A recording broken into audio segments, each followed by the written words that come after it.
This conference will now be recorded.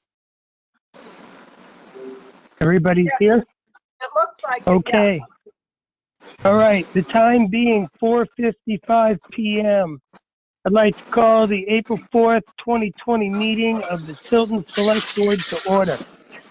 As chair of the Select Board, due to the COVID-19 coronavirus crisis, and in accordance with Governor Sununu's Emergency Order Number 12, pursuant to Executive Order 2020-04, this board is authorized to meet electronically.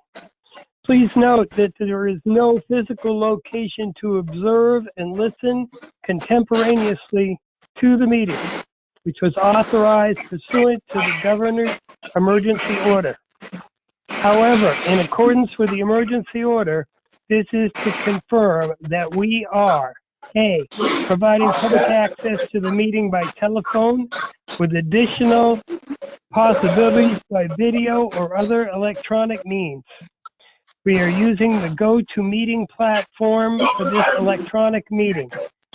All members of the board have the ability to communicate contemporaneously during this meeting through this platform. The public is encouraged to participate remotely using your smartphone, tablet, or computer at global.gotomeeting.com/join/817-026-717. This information can also be found on our website at tiltonnh.org under Meeting Schedule and Agendas, Board of Selectmen. The public also has access to contemporaneously listen and, if necessary, participate in this meeting using your phone through dialing the following toll-free number: 1-866-899-4679, and the access code is 817-026-717. Providing public notice of the meeting information for accessing the meeting via our website and the town kiosk located outside of Town Hall. C, providing a mechanism for the public to alert the public body during the meeting if there are problems with access. If anybody has a problem, please call 286-4521 extension 101 or email web@tiltonnh.org, or which will be monitored during the meeting. D, adjourning the meeting if the public is unable to access the meeting. In the event the public is unable to access the meeting, we will adjourn and the meeting will be rescheduled at that time. If you're a member of the public listening in and have questions, please write your questions down. And at the end of each agenda item, I will ask if there are any questions from the public before we move on to the next agenda item. Please state your name and address. Please note that all votes that are taken during this meeting shall be done by roll call vote. Please also note that there will be a non-public session at the end of the meeting, and the selectmen will exit this meeting to go into non-public, and then return to the public session after their non-public session is complete. We expect to return to the public session at approximately 7 p.m., but cannot guarantee that. This meeting will be held open until we return, at which time we will entertain any other business and then adjourn the meeting. Let's start the meeting by taking a roll call attendance. When each member states their presence, please also state whether there is anyone in the room with you during this meeting, which is required under the right to know law. Roll call. Constantino present. There are 2 in the household. Peter.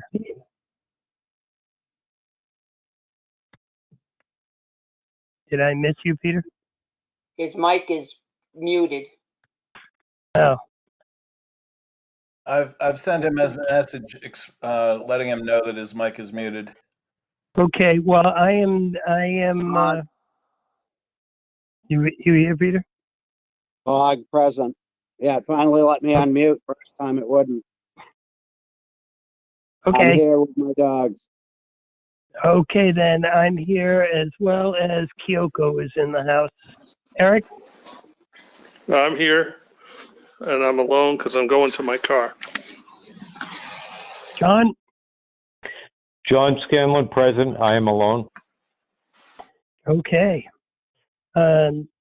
Given the unusual circumstances, we will begrudgingly dispense with the Pledge of Allegiance. The first agenda item is the new police station contracts.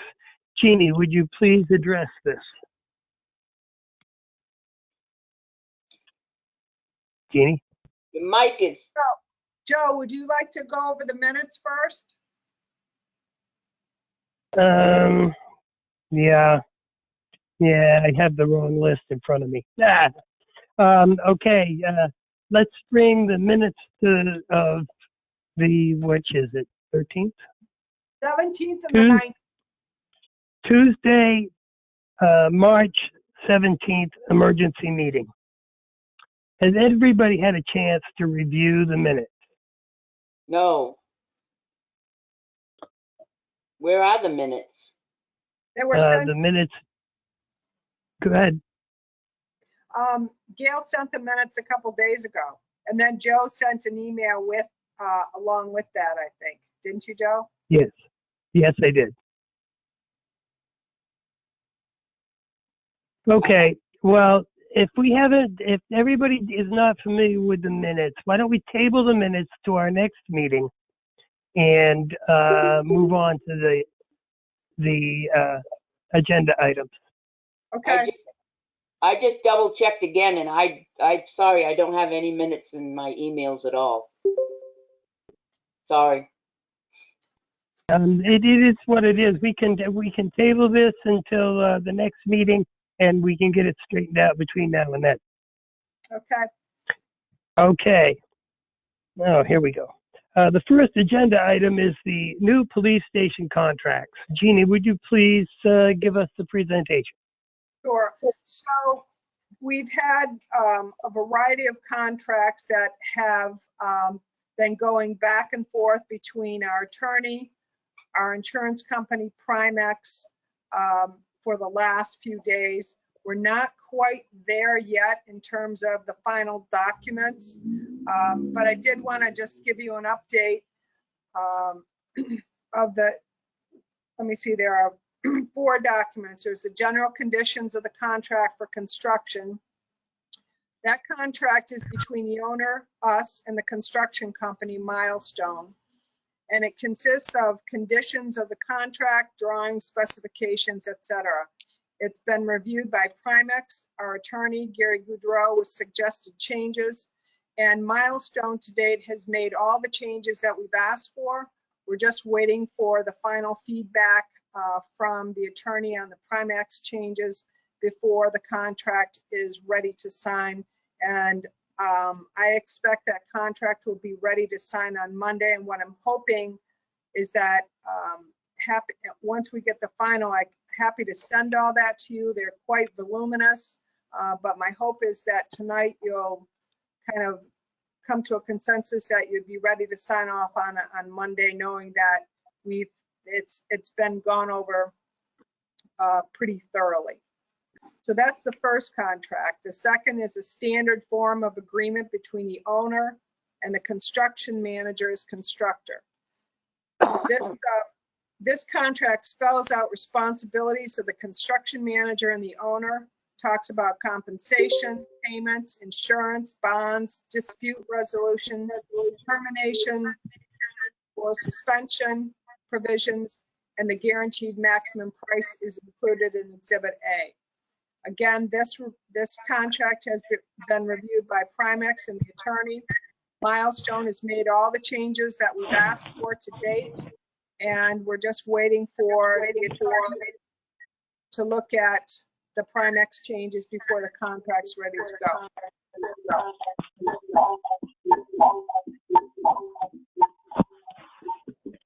attached to that contract is Exhibit A, which basically spells out the guaranteed maximum price. And again, that's been reviewed by the attorney. There were no changes.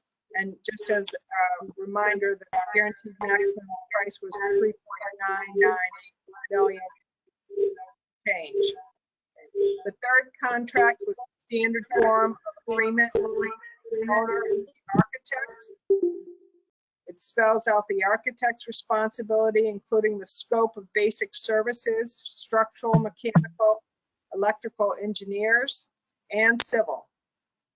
It talks about the owner's responsibilities, copyright, licenses, claims and disputes, termination and suspension, and compensation. And the compensation, you'll recall, was $72,500. Call from 6034. The final contract was from John Turner Consulting, and these are the folks who are going to do the geotechnical services and the construction testing. Geotechnical being the soil, construction testing on the concrete, and various other items as required. If you recall, I think, Tim, we budgeted $15,000 for this, right? That's Yeah, correct. Correct, Okay. yeah. So that's a separate contract between the owner, us, and John Turner to provide that third-party review.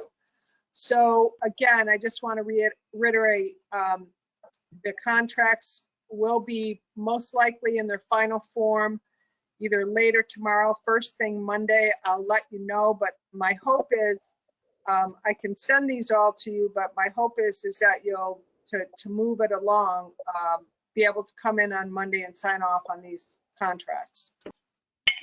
Anyone have any questions? I think we lost Joe. No, Joe's here. I'm just listening. Okay, I don't see you on the screen at all. I'm on the phone because my internet's cutting in and out. Got it. All right, Joe. So I'm on the phone, but I'm here. Okay, good. Go Okay. ahead. So Jeannie, is that the end of the presentation? Yep, that was the end of it. I just wanted to see if you had any questions for me, concerns. Again, I can, once these contracts are finalized, I can email them to all of you. It's quite a lot. But I wanted to just confirm. I mean, Tim's looked at it as well. He hasn't seen it since the attorneys looked at it. He'll get a look at it as well. But you know, we've addressed things like insurance coverage, liability, that sort of thing. And I feel, Retainage. Huh? The retainage too.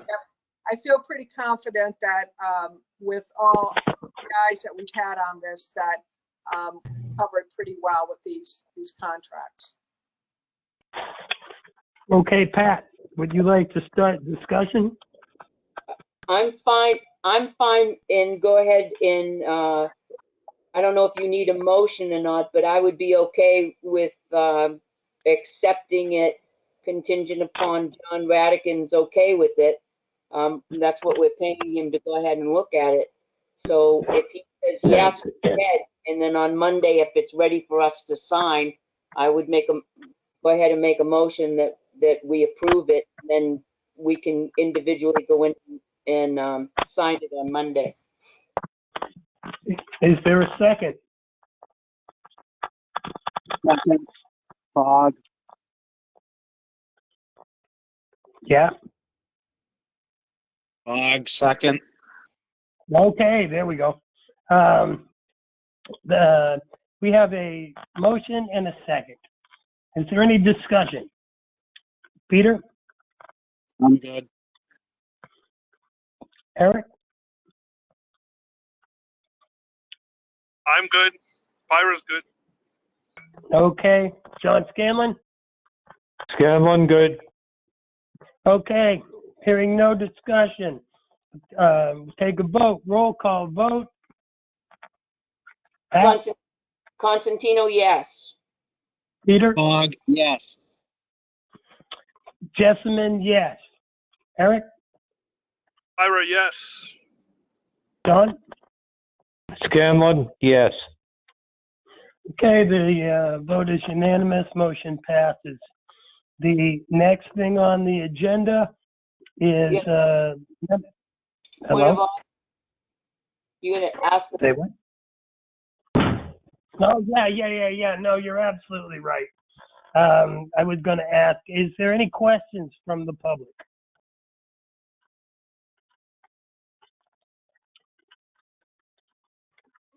All right. Hearing none, I'll move on to the second item on the agenda. This is a memo from the town clerk tax collector regarding lien dates. Cindy recommends that the lien date be moved from May 19th to June 16th. She advises that if we don't move the lien date, the certified impending lien notices would have to go out on April 10th. She says that's not a problem for her office, but she worries that the postal workers would have to get signatures, and she doesn't want to put them at any further risk. All right, so everybody get that? yes. Okay, then. Yes. Let's start talking about this. We'll go around roll call style. Pat? I don't have an issue with it at all. My question would be to Jeannie. How would this affect that letter to the governor with the towns going to them moving the taxes? There was something in the letter that you sent us from Pelham, Hillsborough, and I think Milford, going to the governor about was it abatements or taxes? How would this affect the lien process? The short answer is, Pat, I don't know. That letter was, if I understand the one you're referring to, it was from Keene to the governor's office. And we at the New Hampshire Municipal Association have not heard anything back. So whether or not the governor's even entertaining that, we don't know. Okay, all right. I'm absolutely good. I go with Cindy's recommendation. I mean, she knows this inside and out. So. I think, Okay, Peter? Oh, Jeannie still had something to say. I was gonna say, Go ahead. I think it might be good to hear from Tim on this too, since he's our finance guy. Well, as I stated last week, my concern is partly with the timing of things, and with our cash flow. We can absorb what is normally the lien amount, but we're going to have more demands on our cash flow, I think, in the near term. And unfortunately, we did up our line of credit this year, our TAN. So we have more to draw on. But it concerns me that there's some question about the first tax bill, or anything to do with that, and then also it would appear that these liens would be due right around the time of the tax bill, or very shortly before it. So, from a financial standpoint, can we swing it? Yeah. But it's just one more point of concern for me. Okay. Peter? From a humanitarian standpoint, I'll take the town clerk's recommendation. Okay. Eric? Yeah, I agree with Peter from a humanitarian.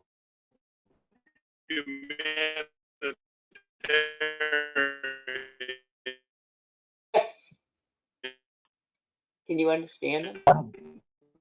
Humanitarian reason. I don't Dale, want to fine with put us. the mail people at risk. Okay, John? I can kind of go either way. Stay with I what don't. Cindy said, recommended. Okay. John? Yeah, I can go either way. I'm a little concerned if we wait, is it going to be any better? Or is it going to be the same situation we're in? I'd like to know how many there are. Tim, do you know that answer? I don't know that, but I can tell you typically the value is between about 215,000 and 250,000 in lien amounts each year in That's, total.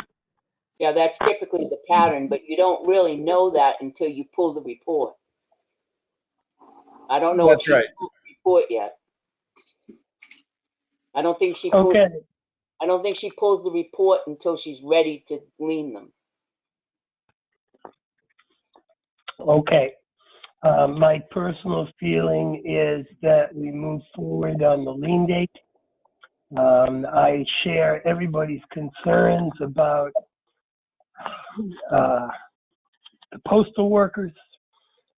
I share Tim's concerns as well, and I don't see any real way around it.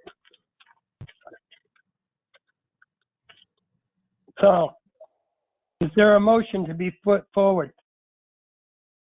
I think it's just consensus. She's asking is it a motion or is it consensus?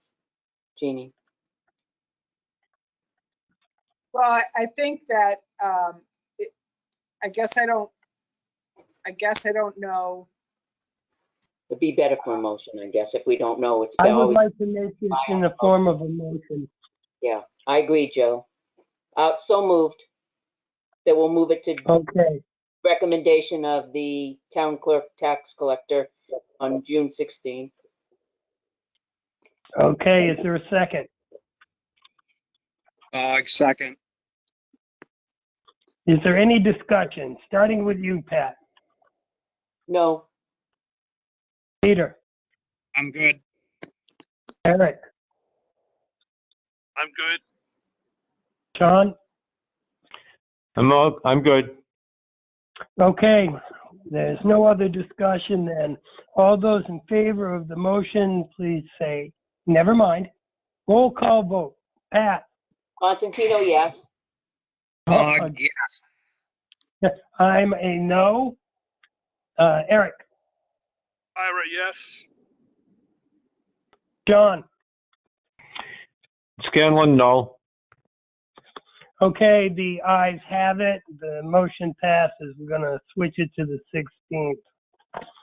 Okay, is there any questions from the public? Hearing none, I move on to the next agenda item. The next agenda item is Tim Pearson. Okay, so earlier today I sent out my report, and probably the most important thing to discuss is for the police station construction is a bond anticipation note. So while we're working on getting our long-term funding in place, either through the New Hampshire Municipal Bond Bank or some other means, it makes sense to, and we need to get a short-term construction loan. And in this case, it's referred to as a BAN, a bond anticipation note. We've got an offer right now from Franklin Savings Bank for a 1-year expiration, $4.7 million note. Interest-only payments is drawn down during that construction period at a tax-exempt rate of 2.3%. So Jeannie and I have discussed this and looked at the timing, and Milestone, once you sign that contract, is going to be moving pretty quickly, and our first payments will be due in May. So while there might be enough time to go out to bid right now for send it out to multiple banks, 10 banks, to try to whittle that rate down even a little bit more. The rate that we budgeted on was higher than this rate, and by about 0.6%, I believe. And so we have the money set aside. We have a lot of work to do once we get the approval from the board to move forward. And the 1-year time frame gives us some flexibility in that we can proceed forward. Let's say we decide to go with the New Hampshire Municipal Bond Bank in July, the July offering. If for some reason that was not considered optimum, we could push that out to January 2021, or we could also do a RFP for the long-term bond to other financing sources during that time. So the 1 year gives us a lot of flexibility. The drawdown is the least expensive way to be able to to pay for this, and it will provide us all the capital we need for the construction and have it available during that time. So my goal, if the board is in agreement, would be to get this closed by the end of the month, so that we have the monies available in May as the invoices are coming in. I have in my report, I have provided a sample motion if you're in agreement. I am. You have it in front of you? I can make the motion. Go ahead. I move. All right, John? I move that we enter into a 1-year term, unsecured, non-revolving, $4,700,000 line of credit with Franklin Savings Bank at a tax-exempt rate of 2.3% with monthly payments based on the principal balance advanced for the purpose of constructing a new police station and be repaid anytime during the 1-year term. Constantino, Is there a second. second? Okay, we have a motion in a second. Is there any discussion, starting with Pat? No, I don't have any discussion on this at all. Peter? With the financial situation, any chance of the rates dropping much?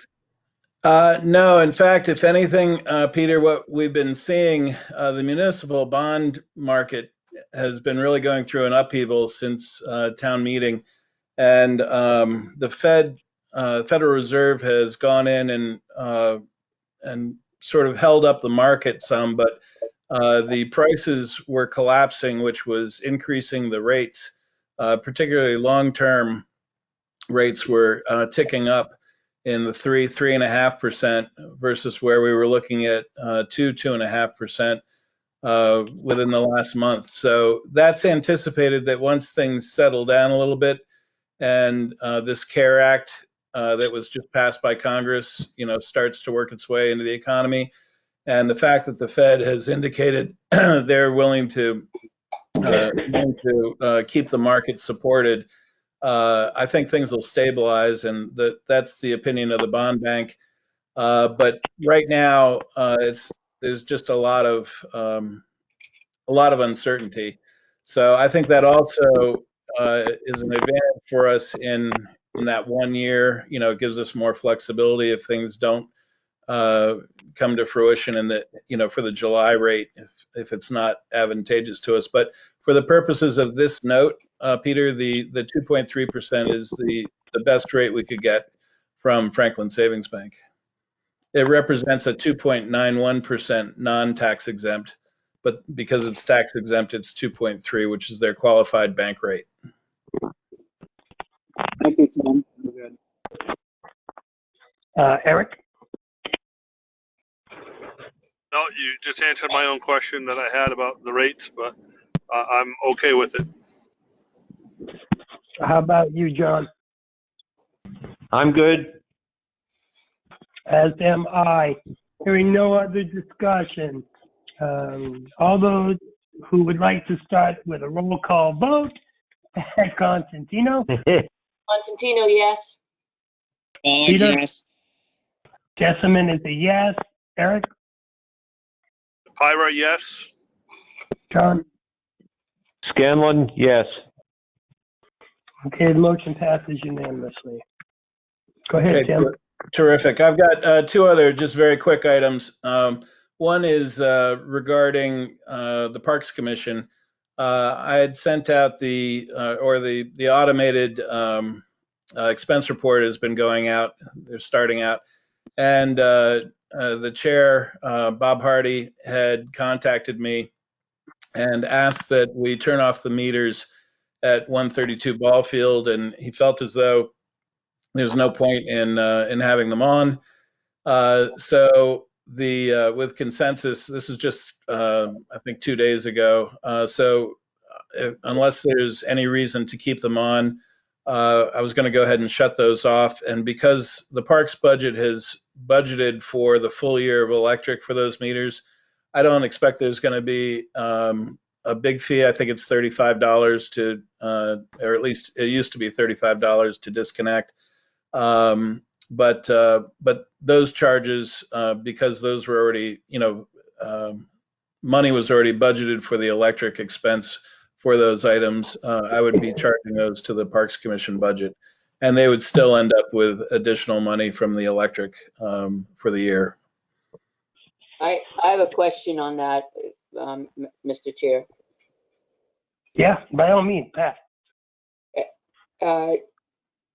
If we're gonna shut the electric off, when they do construction, wouldn't they need the electric on over there? Can't we just transfer it over to Town of Tilton instead of shutting the electric off, paying to shut it off? Well, so there's the 2 meters. One is for the scoreboard, and the other is for the water pump. That's entirely possible with the water pump, and I've asked Jeannie, her thoughts, and I'm sure we'll check both with Kevin and also Milestone on that before turning it off. But I don't see how the scoreboard electricity would be useful in that remote corner. It's also the snack shack, Tim. I'm sorry, the snack shack too, that's off of the water pump, is it not? No. No, The because the scoreboard? scoreboard and snack shack were friends of Winnisquam football. The well was just Gotcha. That's correct. Yep. So eventually, when they start it, which they're gonna start the project in April, they're gonna need some type of electricity there. We're gonna need one of those, the closest to the project. Can we just transfer that over to the town of, well, Yeah, it's already under the Town of Tilton. I mean, it's just a matter of who pays for it. We can easily make that change. so I would rather than pay a disconnect fee, I'd rather, if the other one's not ever going to be used, I mean, even if we do the transfer way over by the scoreboard, if it's not ever going to be used even for the construction of during the construction phase, let's disconnect that one, but the other one, keep it and just transfer it to us down. Well, I think what Peter was, go ahead, Peter. You may want to keep both on because you may want the well for dust suppression. Otherwise, they're going to have to find water somewhere when they're doing construction on road areas. Let's just keep it on and take it out of parks then. So how about this? If Milestone feels as though it's an advantage to them to have those on, we'll keep them on. If they say that won't do them any good, then we'll shut them off. Would that be fine? Great. Yeah. Yeah. Yep. Okay. All right, super. And then the last item I had was as part of the governor's emergency order that Jeannie sent out this morning. There's a provision for being able to do e-signatures. So I don't know if any of you have ever used a product like DocuSign, where you can there's means of signing electronically that are secure. So there are platforms out there. They run anywhere from $40 to $60 to $100 a month, depending upon whether you do it monthly, pay annually. And I didn't know if that was something that I just wanted to make sure the board is aware those things are available. And if you feel as though you don't want to come into town hall to sign, we could do something like that in the future. So that's just an FYI. And that's all I had. Okay. Can we talk about that? That's what I was going to say. Would you like to discuss the signature platform part of this, starting with Pat? I will go with what the board, the majority of the board would like. I don't have an issue going in for 5 minutes and signing them. My only concern is that there are occasionally, sometimes in the manifest, that we have a question and that we say, whether it be a contractual item or something, that we have a question and we do a sticky note and say, do not pay this right now, don't send it out. In a DocuSign or this, whichever one you're gonna do, e-signature, that we don't have the ability to tell each other not to sign this and send it back because there's a question on it. That's my only concern about it. Peter? May I say something, Joe? Sure. Sure. What I'm going to try to do is for each of these manifests, as I did yesterday or the day before, send a synopsis of the payroll. So you have the departmental cover sheets, you have the total breakdown of payroll, along with the exception report to see if there are any exceptions. That I can add more to that PDF, but between that and then sending the cover of the AP manifest and the backup to it, which shows where those items were charged to, what those items were for and where they were charged. I plan to do that still. So regardless of whether you do a e-signature or not, that way you have an opportunity to review it at your leisure before you come in. And if there is anything that needs to be flagged, either please send an email or the sticky note when you come in to sign it, and we'll be sure to hold it out. Okay. Peter? I'm fine either way. I can go in or do it electronically. So you're either or. I'm like, and either way it goes. How about you, Eric? I mean, I have no problem going in and signing. So I could do either or. John? Yeah, I think it's beneficial to have us or anybody stay out of town hall as much as possible, and that would be beneficial to utilize the e-signature. The only thing is that I would ask that the opening time for being allowed to sign it would be after a selectmen's meeting, so that the documents are produced for discussion at a selectmen's meeting prior to signature. Is that a motion, John? Yes. Is there a second to John's motion? I'll second the motion. Pat, would you like to discuss? So if I'm hearing this right, what we're gonna do is Tim's gonna send out the cover sheet to the manifest like he did today, I think, yesterday or today. Yesterday. And it's yesterday. So we got to look at what was in the manifest.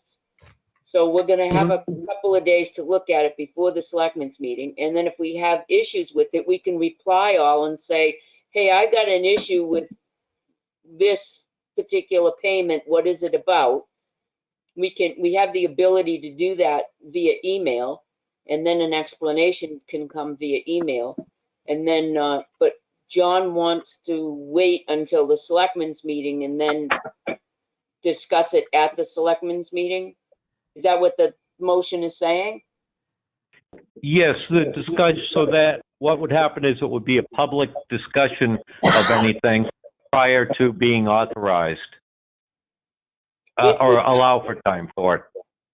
If we have a question on something on the manifest, only if we have a question. Only if we have a question. And then, so basically the way it would work is that at, when we adjourn the Thursday meeting, anytime after that, it can be signed. How about you, Peter? I'm fine.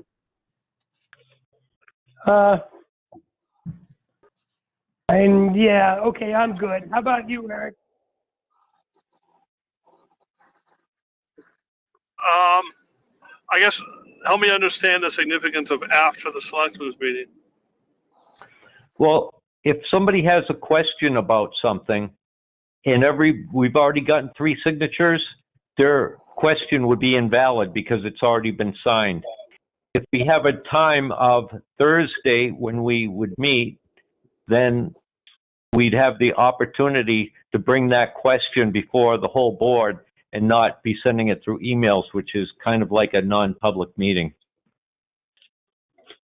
Okay. I'm Well, okay. if I may, Yeah, so I have a Tim. question. Would be for accounts payable manifest? Correct. Okay.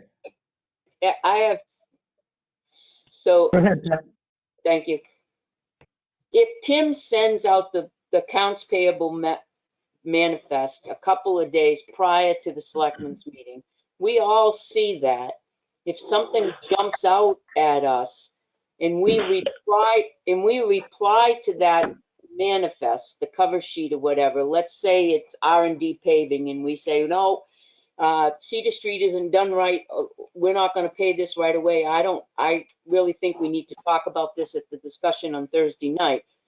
And we have that time and that ability for Tim to say, okay, I'll hold that out. There's plenty of time there for that discussion to take place without holding the entire manifest up for after the selectmen's meeting on Friday night. So Tim is kind of putting into place a new practice by giving us a couple of days prior to the selectmen's meeting an online visual for what's in the manifest. We look at it, we can reply to anything that jumps out at us. We're going to have everything before us. I don't see why we need to wait to the selectmen's meeting. Nobody's going to sign it if somebody replies to it and say, there's a problem here. The problem would be is that if 3 people look at it and sign it, it is officially signed. If a 4th person comes in and looks at it and says, hey, I caught something, it's too late. It's already been approved. Okay. So, and the other problem would be is that if we are sharing information by email, it's not a public forum and we're having technically a meeting. Well, that's been waived by the governor, though. But not by private email. Okay, all right. So we have a motion and a second on the floor. Is there any other discussion on the motion? No. Hearing none. Roll call vote. Pat? I'll go with everyone else. Yes. Constantino, yes. Fogg, yes. Peter? Jessamine, yes. Eric? Ira, yes. And Scanlon? Scanlon, yes. Okay, the motion passes unanimously. Okay, so now we are back to, all right, that's the end for you, right, Tim? Joe, Okay. Yes, that is. I guess the only other comment I would have is that keep in mind that's just accounts payable. And what happens if you choose not to meet in a particular week? right. I assume that we're not going to wait necessarily 2 weeks if there's something that has to be paid in that time. Or, I mean, most of the time I can manage that pretty well, but where we've run into issues before is when we've had a new employee and we're doing a background check, or it's entirely possible something with the construction or something might come up that requires a check sooner. I'll give you an example. van that we're looking to buy.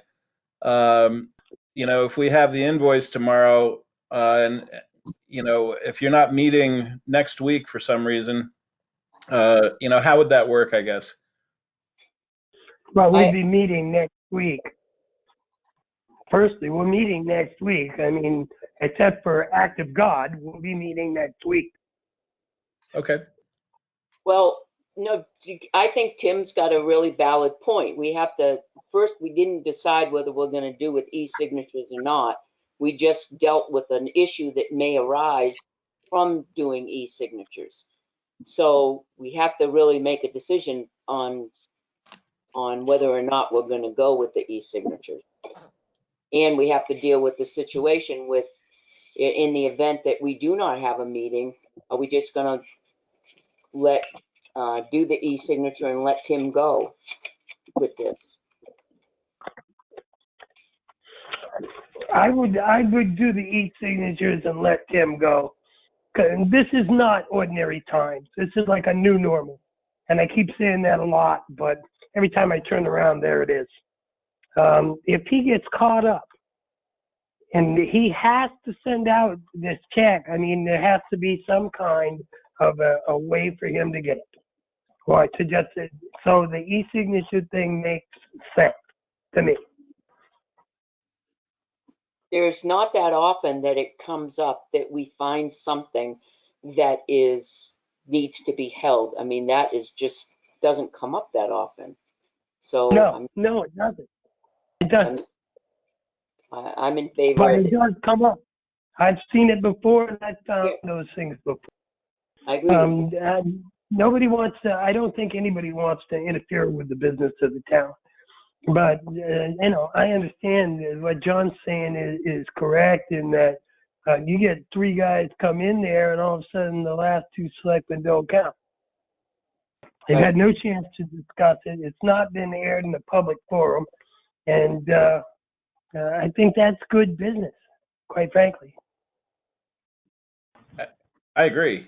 I think my personal preference would be for the board to be reviewing, everyone on the board to be reviewing the manifests. And I've got no issue with that. I'm just asking if for some reason you're not going to meet on a regular basis. But maybe that's a moot point. Good. I think it's a moot point. I had a suggestion.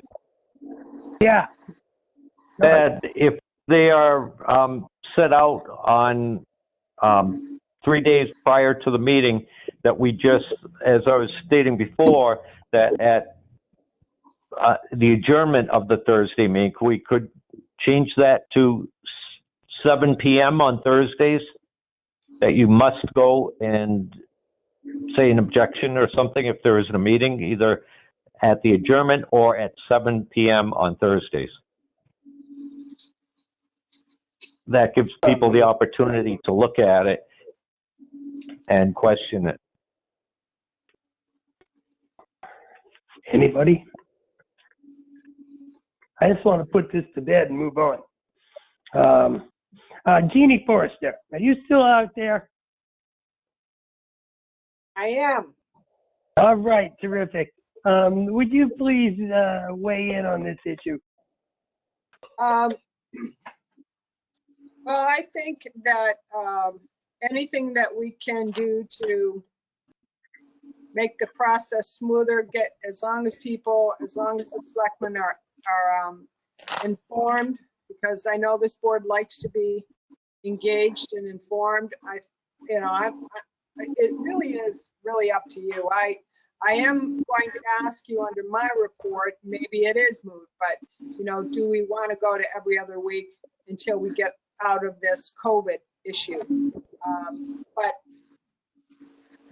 again, maybe that's moot. But I think at the end of the day, whatever we can do to make it easier and smoother process and keep everyone informed, we should do it. Okay. Joe, I have one more thing.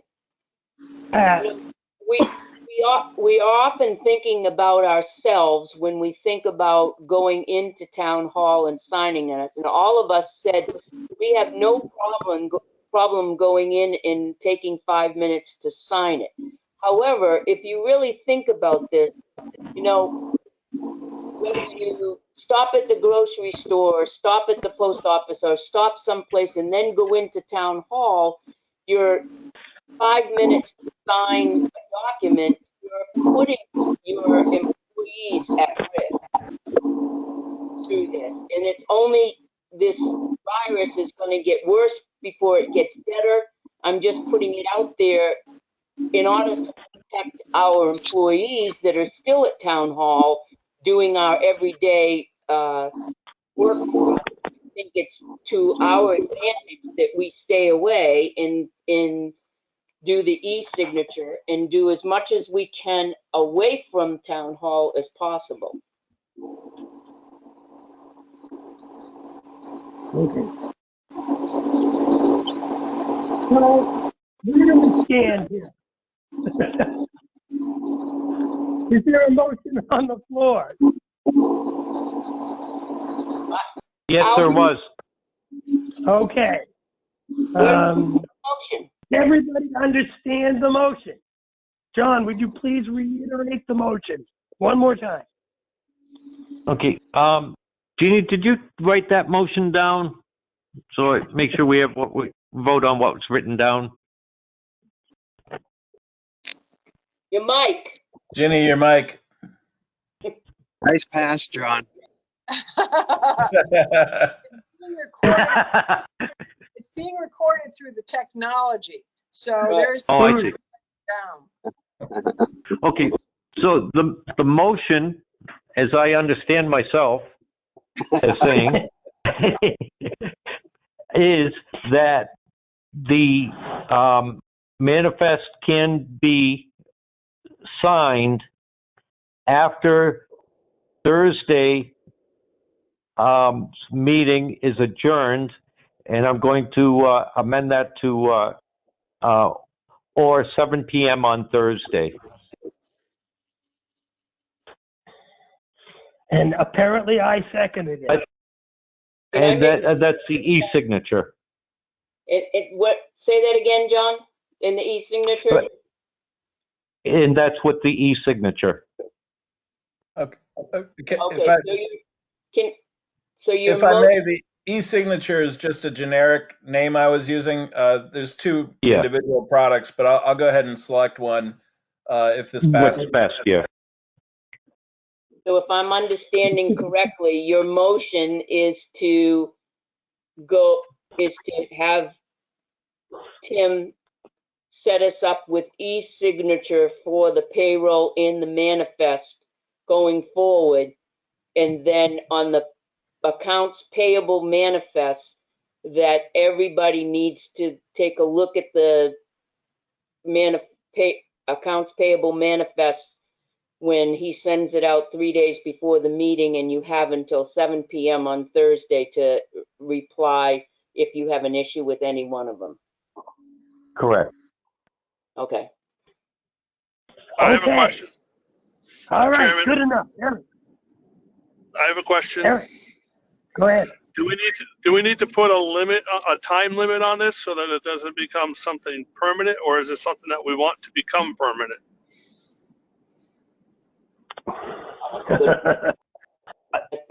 You can always undo it anytime. Right. I was going to say, Yeah. so you could do it through May, up to May 4th, which is the latest, order from the governor. And as we get closer to that time, you could revisit it. Otherwise, it just ends on May 3rd. That's a good point. Or could we just leave it as that will be until further notice or changed? And then we can change it. Yeah. Yeah. All right, that is the effect of what you just did, John. Yeah. So we Yeah. have a motion. We have a second. And is there any other discussion out there? Excellent. Hearing none. Roll call vote. Pat. Constantino, yes. Bog, yes. Peter. Jessamine is a yes. Eric. Ira, yes. Excellent. And Mr. Scanlon. Scanlon, yes. Okay, the motion was unanimous. Took us a long way to get there, but here we are now. The next thing, is there any, I should say, questions from the public? Is there any member of the public who would like to pose a question? Okay, hearing none. The next thing is the Selectmen's report, and Pat, you're the first name on the list. Okay, I got a couple of things, and bear with me. I'm just gonna, this is just like a FYI. I believe we do have the van. They're looking into getting the title for us. As you know, that they purchased it with grant money, so the state actually kind of owns it, and then they have to get the title from the state, which would be sometime the end of this week, the first of next week. So we will be getting the van. So thank you all. So that brings up a couple of different questions, and I found out that through talking with Sarah at Granite State Independent Living and also Cindy Yansky at the Community Action Program, that this is a van that because it's only a 10 passenger, we do not need a CDL, but they will need a medical card if the gross vehicle weight is over 10,000. And I'm not sure on this one because I'm pretty sure that it's not, but we have to get the vehicle first.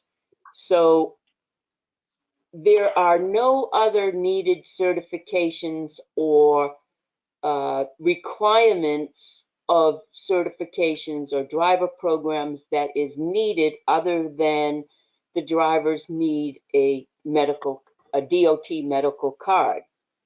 So we have at least 4 volunteer drivers that would like to apply to be a volunteer driver, which would mean that we need to set them up to go and get their medical card.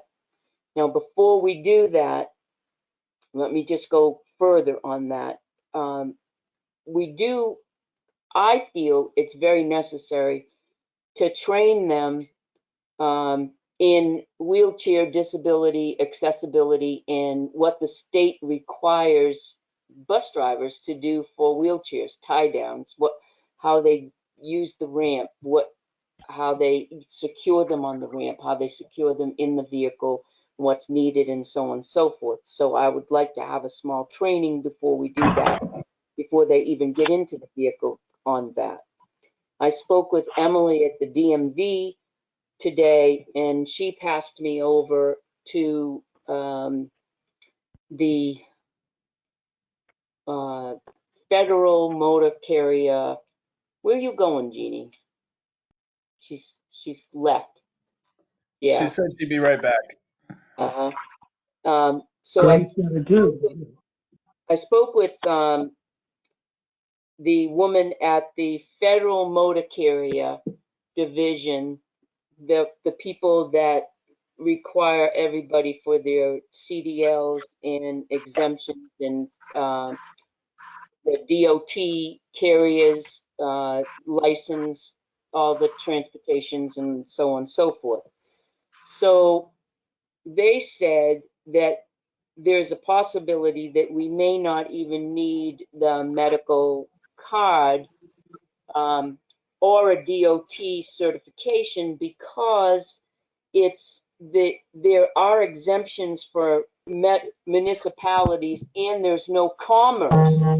So unless we're charging them for profit for bringing them back and forth to the doctors and bringing them back and forth to Walmart and Market Basket, then there would be no commerce, therefore there would be no need for a medical card, if that makes sense. But she is going to get back to me with exactly the information that we would need. Now, first, I got a question. That town van would never be used for any kind of profit, would it? No, I don't commerce, think, no, I don't. charging people for rides? Okay, and where does the training money come from? How much does it cost to train the 4 drivers of which you spoke? Well, you mean me training them in the disability portion of it? It wouldn't cost us anything. So the other, Are you qualified for that? yes, I am qualified for that. Now, Okay.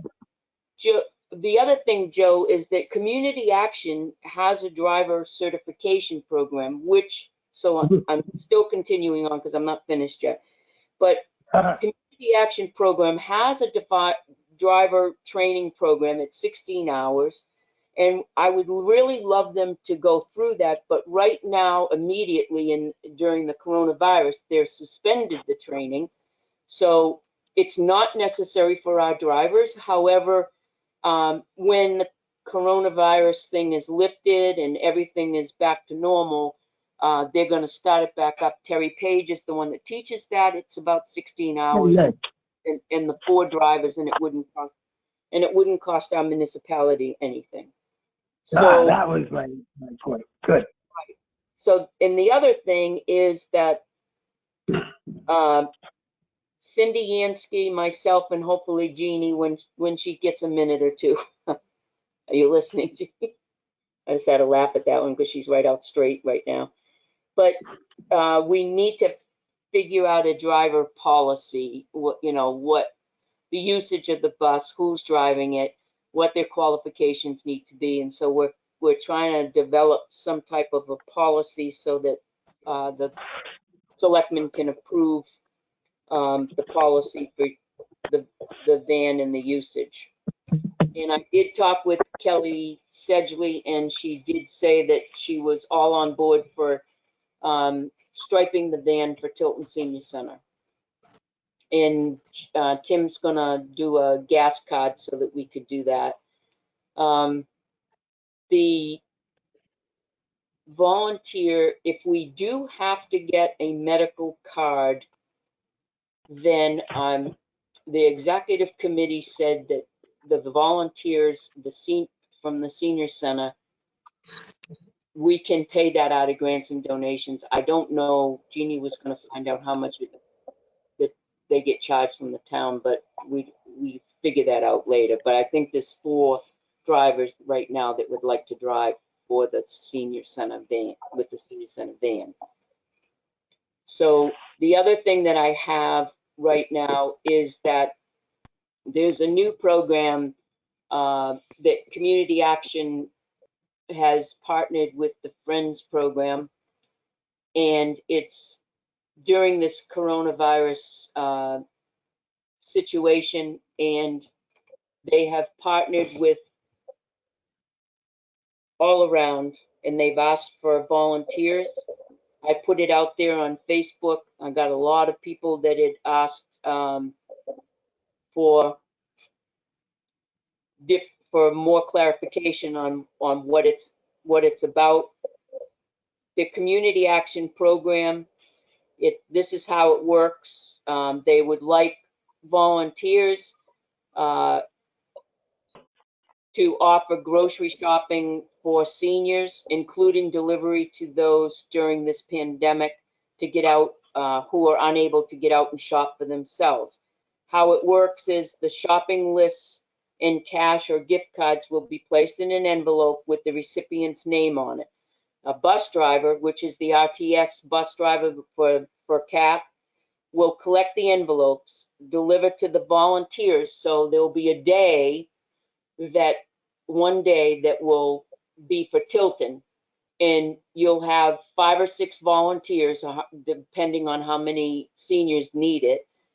They will all meet at Walmart or Market Basket. They'll be given an envelope with the person's name on it in the grocery list in either a gift card or cash, and the volunteers will do the shopping, and then they'll put the shopping list in the gift card and any change that's left over. They'll bring the bags out, hand it to the bus driver, staple the change and whatever onto the bag, and then they're done. Then the bus driver will take it to the house and resident.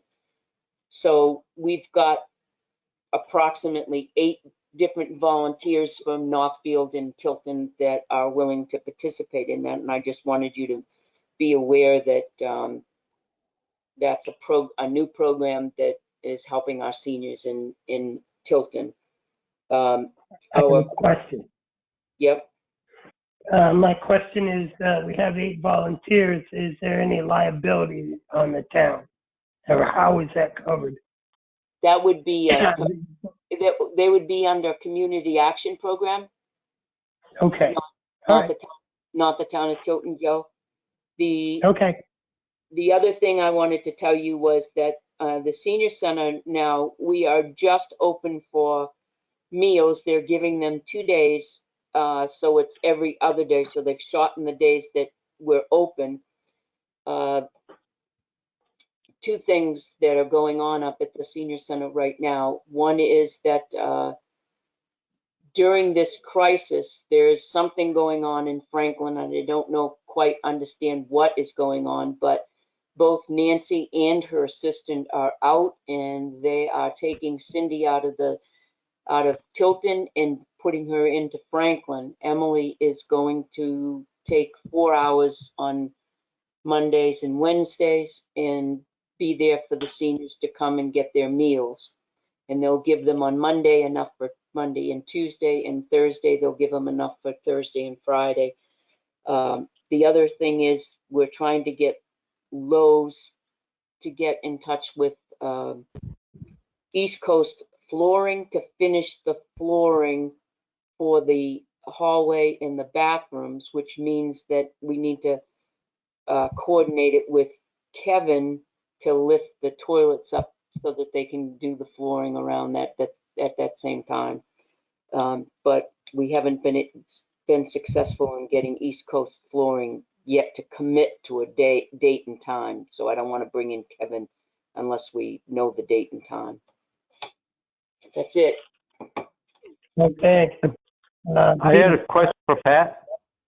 Go for it. Yeah, Pat, I guess one of my concerns is that we should probably be contacting the town's insurance company. This vehicle be registered to the town of Tilton, and we should make sure that they don't have any additional requirements and also require, like copies and proof of that they have the driver has a current valid driver's license. I think, Jeannie, did you already contact them, or you're gonna contact them, right? Primex, to add the vehicle onto the town? Well, I will contact them to find out what they have to say. Yes. Yeah, that answers it. Okay, thanks, John. Peter? Yeah, a couple of weeks ago, I think I asked about Cedar Street and what Public Works has for information regarding what happened, what we're going to do to correct it. So I'm asking for that again. In addition, I've yet to see a proposed paving bid for this year. I'm not sure where we are with that, but time is wasting away fast. So I'd like to see where Kevin is with that. Also, what are the projects Public Works is looking to do over the full season, just to see if they're overextending or not.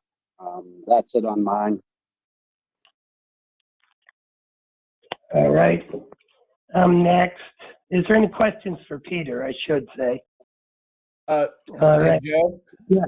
Go. Excuse me, Joe. There was a question for Pat, but when it moved on, I didn't get an opportunity to ask. I was going to wait till the end. But is this a good time to ask a question from the public? This is a great time. I was sent a chat, and this is the question. The public would like to know what certification Selectman Constantino holds that certifies her to train other people.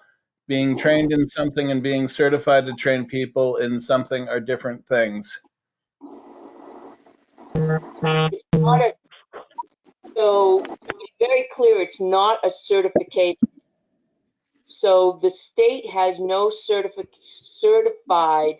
absolutely no requirements or certifications. So a driver, we can put a driver, a volunteer in that van right now. I personally don't feel that that is the way to go. I want to be able to show somebody, is that the right word to use instead of train? Show somebody that a wheelchair needs to be tied down in a very specific way. You don't want somebody to just wheel a wheelchair in, and you need to secure it. There is very, very specific requirements to do that. So I want to make sure that people are aware that this is what we have to do. How to use the wheelchair ramp. A lot of people don't know how to use a wheelchair ramp. So yes, there is, to answer the question for the public, for certification, if you were in doing a passenger or school bus or an endorsement of some type for DMV, you would need to be a certified trainer. There is no certifications. I've cleared that absolutely with, and I'm really surprised by it, by the DMV. I spoke with Emily. There's no certificates training whatsoever. This is which is to my shock. I mean, this is a vehicle that's going to be transporting wheelchairs, people in walkers, people that are going to get on this bus with canes, and I want to make sure that people know how to do that. So I'm going to take or find the people necessary to show them what's right and what's wrong. So yes. Does that answer the question? I hope to John Q. Public, whoever's on listening. Tim? I did ask, I replied back to them and asked if that answered the question. I haven't heard back, but I'll keep monitoring the Okay. chat in case they do chime in. Follow up. Please do chime in. And I'll be Okay. glad, if they want to call me personally, I'll be more than happy to talk to Uh, them. No, I just heard back. The answer was yes, and thank you. Okay, good, thanks. Okay, there we go. And then Peter already went. I'm going to piggyback a little bit on Peter and the project up there in the tree streets. It comes to my attention that on Linden Avenue, the street has been cut into because the sewer hookup didn't come all the way to the property line as was part of the contract. That's my understanding of it, as best I know. The street is indeed cut into. Now, I can understand that, it was 3 feet out into the street, so they had to dig out into the street to hit the pipe and so forth. But what concerns me is that if that one house on Linden was not done properly, was to ensure that the other properties are done properly. And then when people go to you see where I'm going with this? People go to hook onto the new sewer line, and it's out in the street. Now everybody's got to cut into the road. Now I don't know if that's going to happen, but it's happened once. And I would like to I don't even know how we address this, but people can't be cutting up the street willy-nilly, and there has to be some kind of a guarantee that the work is done properly. So I don't know how we address this, if we send something to the sewer commission and ask or whatever, but that would be my observation on that, as well as the Cedar Street thing. And also, no, nothing else I've got is germane to this week. So we'll go on to Eric.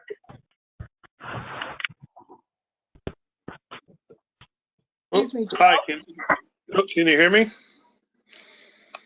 Yeah. Can you hear me? Yes. Yes, I hear you. Okay. All right. Thursday night we had a planning board meeting, And during that meeting, a member of that meeting resigned. And I sent an email to Leanne because that person still participated and voted during the meeting. And I don't know what the legality of that is doing that. After they resigned? Well, they at the beginning of the meeting, they stated their resignation. But they have to, may I speak? Yeah, please, Pat. Although she stated that she was going to resign, she never, my understanding is they have to write it in writing to the Board of Selectmen to resign. That was just a verbal, I resign. If they don't write in, what happens? I'm so, what's that? If they don't write in saying they're resigning, what happens? I can't hear him. I can't hear Peter. Peter, would you please state your question again?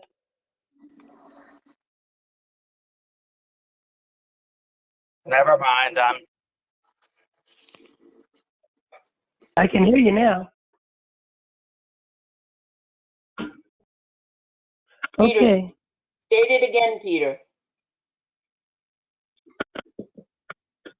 I've lost it. Go ahead. Oh, I've long forgotten it. Okay, then. So, Eric, what else? I had a you got? question. Okay, John. Yeah, typically when people resign, they submit a resignation and we vote to accept the resignation. I mean, we've never not accepted it, but we usually vote to accept it. Well,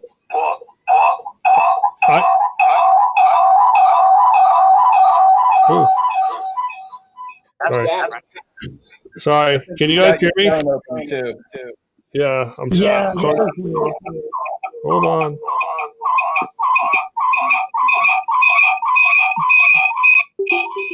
All right. Am I still here?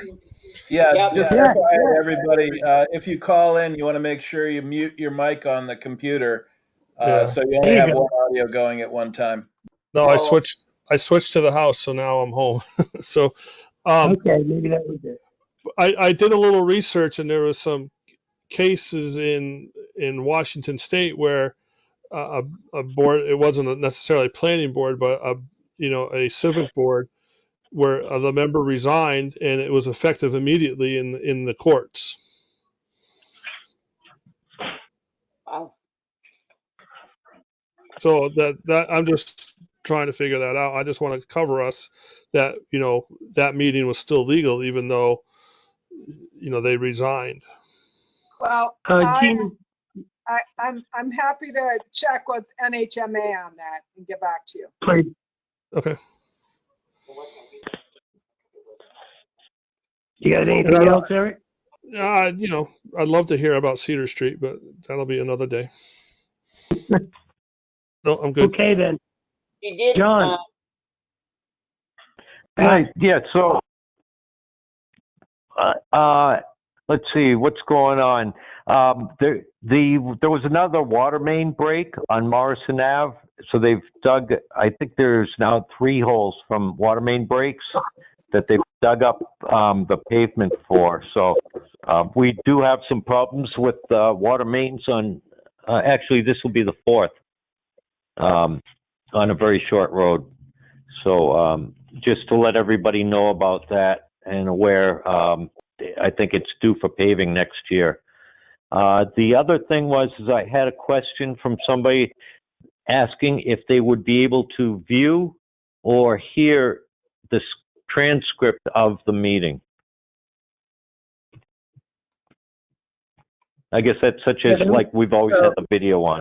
I can answer that, John. Yeah. So these recorded virtual meetings are being posted to our YouTube channel and under the appropriate heading. So the planning board one from the other night was posted. This one will be posted under the Board of Selectmen. And so the audio can be heard. And then also there is a transcription component that will go to Gail, who will be doing the minutes for the meeting.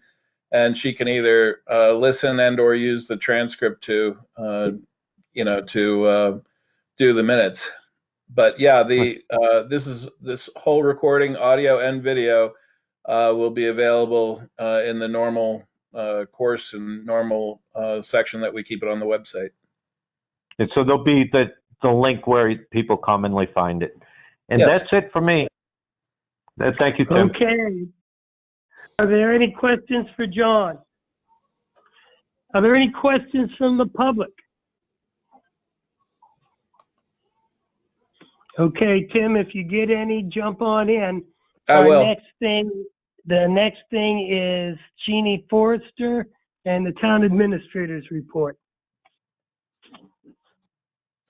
Okay,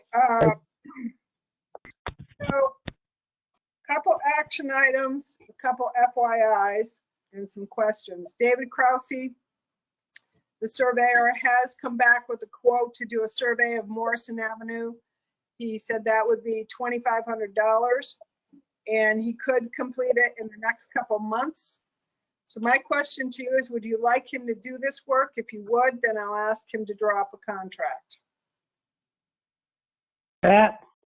I do. Peter? Do we need to go out to bid?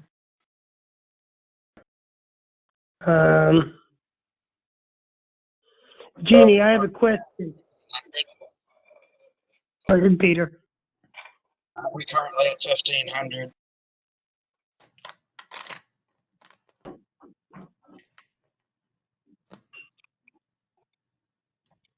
We got any contracts over 1,500 required 3 bids. Jeannie, did you go out to bid, or did you just contact Mr. Croft? I was directed by the board to contact Mr. Krause, and that's what I did. That's correct. We've only used Mr. Krause. I think he's the only available one around. I'm happy to go out for bids. Doesn't, I don't know who you would use. Okay, how about you, Eric? I mean, if it's supposed to go to bid, I think it should go to bid. John? No, Peter's correct. We have a $1,500 limit, and it should go out to bid. If we can't find anybody, then that's the bid. If nobody wishes to do it, then Jeannie would get back to us with that. Okay, we have a consensus here, Jeannie, that we're going to go out to bid on this. Okay, so what?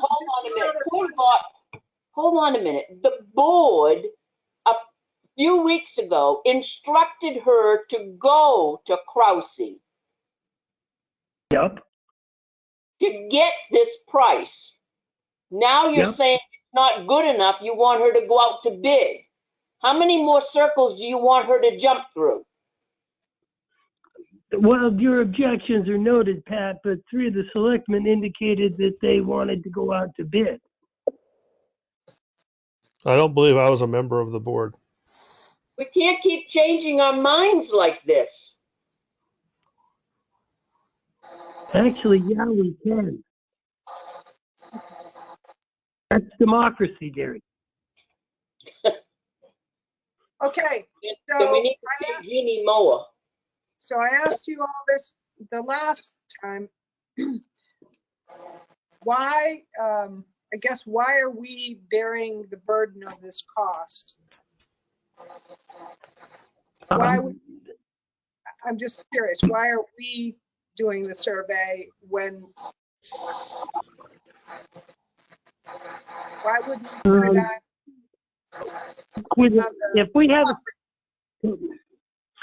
If we have a survey, perhaps we can avoid legal action.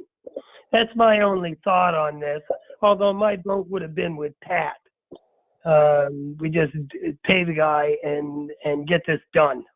Okay. Well, Um, I'm happy to go out and get 3 bids. I don't know how long that's going to take, but I'll do it. Thank you very much. Okay. The Okay. next Let the record show I'm against it. Okay. The next item on my list is, we had this discussion the other day. There are 6 trees running along Route 3 at the True Green accident site. There had been some discussion about who should take those trees down. I went down and looked at them with Kevin. He said he could take them down in a day with his crew. I did hear some feedback from some of the selectmen saying that Jim Cropsey should take them down. I don't know if that's going to happen or not. And in my FYI, I was going to let you know that Superior Fence will be coming in next week to start installing the new railing. Oh, yay. So my question to you is, do you want Kevin to take these 6 trees down, or do you just want to leave them where they're at? Pat? They're not our trees. Nobody's taking ownership of the trees. I do realize that, but I don't, in my heart of hearts, some of them I don't believe are dead. I've walked down there. I mean, there's probably 4 out of the 6 that might be needed to take down, but I don't think all of them need to be taken down. But, you know, I'll go with the consensus of the board. That's my 2 cents. I don't believe that they are, and I don't believe in my heart of hearts that we own them. Okay. Peter? Not the town's problem. It's not our property. Eric? Is there any liability to the town by leaving those up somehow? It's not our property. But if they, whose property is it? Nobody's claiming property ownership. But if So I guess those, it would be the state. The state's those- not claiming ownership either. Well, it's going to be between DOT and DES, between the wall for the river and the road. They're going to overlap one another. No, we've, when Catherine was still on the board, we had a meeting with DES and DOT. And it's the reason that we entered into the memorandum of understanding to get this project or get this damage that was caused by True Green to get it resolved, because nobody was taking ownership, and DOT and DES said it's not their property, it's not their problem. Cropsey said, it's not his. The town said it's not theirs. And so we had to enter into an MOU so we could at least get the problem fixed. And when I say the problem fixed, I'm talking about the railing, the capstones, etc. The trees, that's different. Hello? Okay. Eric? I'm here. Oh, good.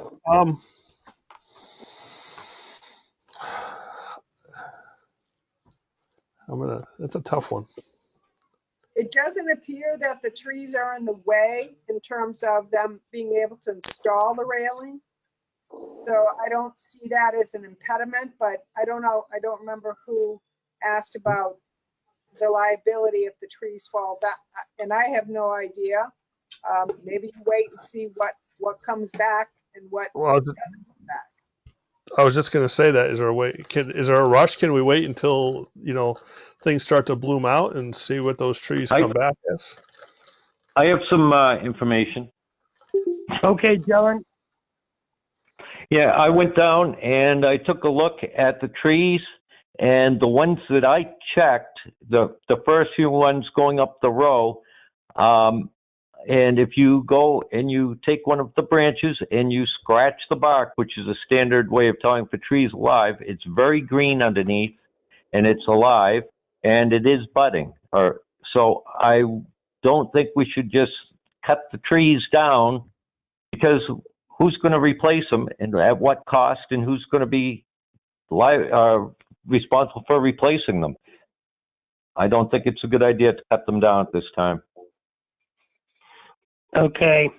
My personal feeling is that we should wait until at least see which ones actually are dead. It'll only be a few more weeks, a month at most, and we'll know for a fact which ones are dead. We can prune accordingly. But if they're dead, at that time, I would even make the motion myself that Kevin should take them down. Because no matter who owns that property, the town of Tilton and the gateway into Main Street is going to be lined with dead trees. And that wouldn't be a good thing either. But I'm all for waiting and seeing what actually does come back. If we take them down, can we make a commitment to put something similar in its place?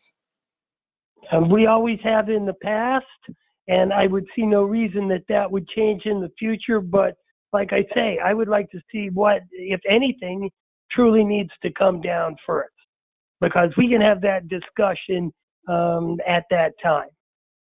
I agree with Joe. Everybody else? Peter? I agree. Okay. Eric? Yeah? Yes. Okay. Yes, I agree. So, all right. So we're going to wait and see what actually sprouts out of there, Jeannie, and then we'll bring it up again. All right, good. Follow up to the last meeting, the discussion about spring cleanup amnesty week. Kevin recommends that we eliminate the spring cleanup and wait and do the fall cleanup in October. You had asked me to go back to him and find out what he recommends. That's what he recommends. And you'll recall that we did not want to do spring cleanup because of the kind of situation we're in right now with COVID. So moved. Constantino moves that we eliminate spring cleanup. Is there a second? I'll second that. Scanlon? Okay. So we have a motion and a second. Is there any discussion? We'll start with Peter. I don't know what the rush is. I would say it's postponed indefinitely. When we get more word, it may come on in May, maybe June, but I think the residents look forward each spring and fall to clean out some of their clutter. That's just my opinion. How about you, Eric? Similar to Peter, my thinking is that now that people are home, they've actually been cleaning things out and are waiting for a spring cleanup to happen because they've all been home, or a lot of people have been home and they're cleaning out closets, they're cleaning out basements, cleaning out the garage and the shed. And there's going to be a lot of things that need to be thrown out.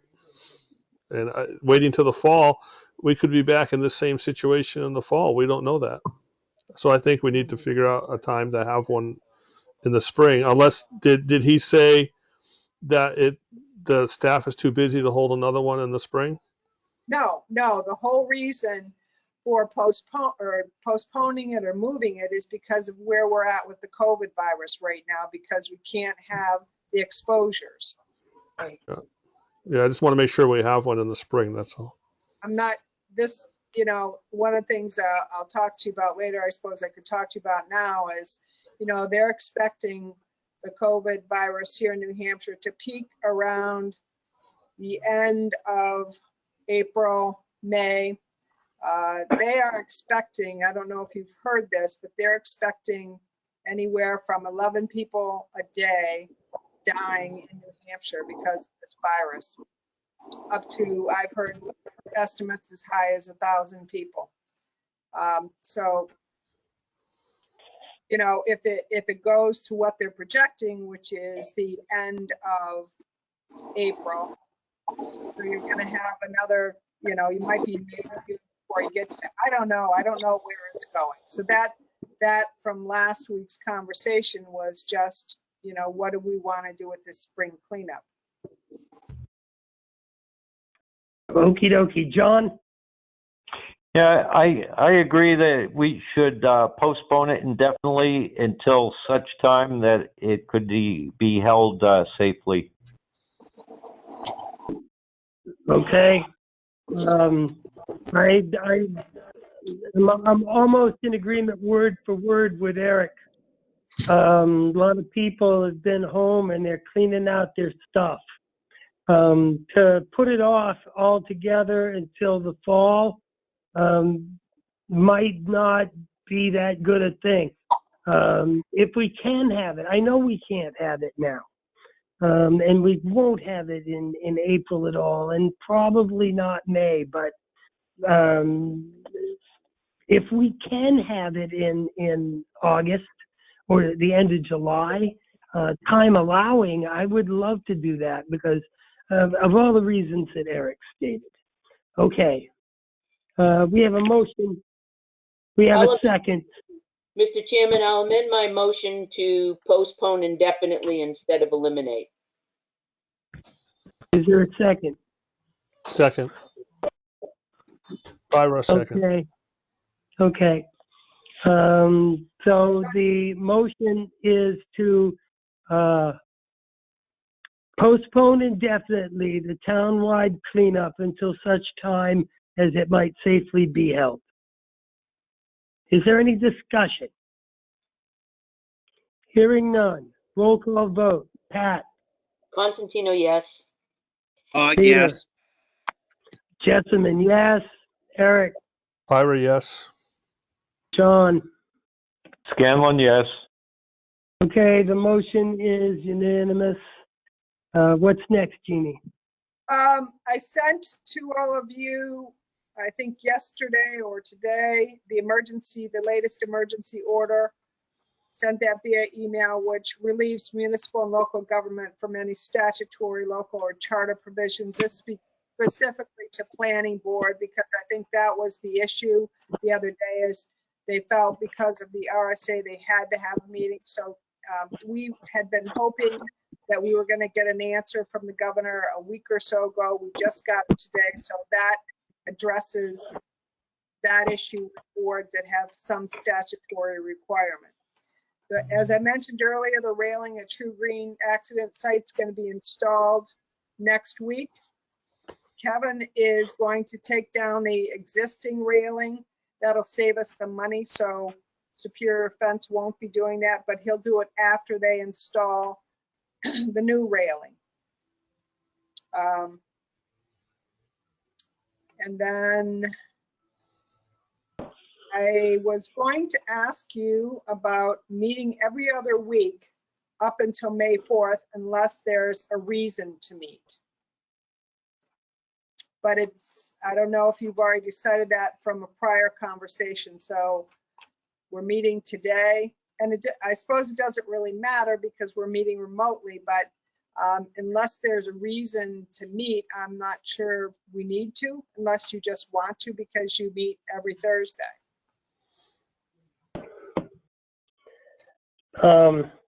Personally, I would hate to go every other week as a matter of standard course, because I like meeting on Thursdays. No, that's not. And I'm just saying in terms of until we get through this issue. That might be 5 months, 6 months. The only thing I would be concerned with is we have an issue out there, non-public, that if in case we need to meet, that would be the only thing that would cause us not to have it. Would cause us to have to come in during that. And that's what I said, you know, if we could go, so we're only talking about through May 4th or up to May 4th. So you're talking about meeting on the 16th and the 30th versus the 9th, the 16th, the 23rd, and the 30th. Understanding that if something comes up, just like it has in the recent, week or so, we've had a meeting. Something has come up and there's a reason to meet. But I just put it out there as a suggestion. I don't think that in the past, we've gone 2 or 3 weeks at a time. It's just right now, I don't have an issue with it. I have every faith in, you letting us know that we need to meet. You get, you're in constant contact with the chair. Between the two of you, you decide we need to meet. I'm okay with that. If we don't need to meet, then let's not meet. That gives you a break too. Peter, I'm fine with it. Eric, I'm fine with it. you sound tentative, Eric. No, I was making sure my microphone was on. I muted myself. Oh, okay. Okay. How about you, John? Um, it's a tough one there. I kind of agree with you, Joe, that we should plan on meeting unless we cancel it. And one of the reasons is the selectmen's reports, and that it's good for the public to hear those, and and to be a voice for the public to bring things to the Board of Selectmen, whether it's they contact the chair or how that would actually work out. So it could go either way. I just want to make sure that we do stay in touch with the public and we, share information Well, publicly. Joe, I have an idea. Yeah. So if we didn't meet publicly, and John has a really good point, during these times, people are wanting to have answers in the public. So what if we took turns on a Thursday night, every other night? If we didn't meet as a board, we just opened it as a town meeting type of thing, and you could call in and answer your questions. Like, Pat's going to be on this Thursday. Just call in from 5 to 7 or whatever, and then we meet the next week, and then the following week it will be John from 5 to 7, or Joe from 5 to 7, or maybe all of us. Who knows? No meeting, no decisions, but if they have questions or vent or rant or whatever, they could do it.